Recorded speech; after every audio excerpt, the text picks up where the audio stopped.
Greetings everyone. My name is Lindokuhle Ngcobo from Umlazi, Section U. I'm 26 years old. Today I'll be portraying the character of L the gangster. Excuse me, sir. I'm from the school. We're selling raffles tickets. It's for a good cause.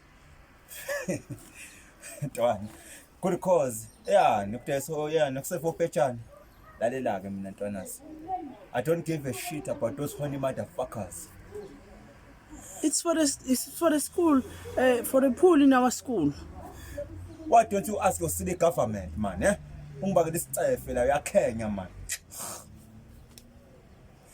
They won't pay?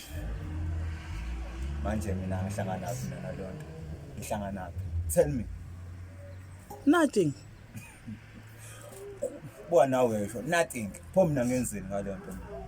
Please give me some money. I'm starving here. I'm staying here in the sun. Jonas,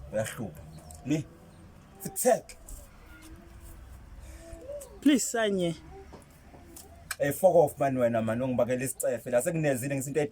take, man. Piss off.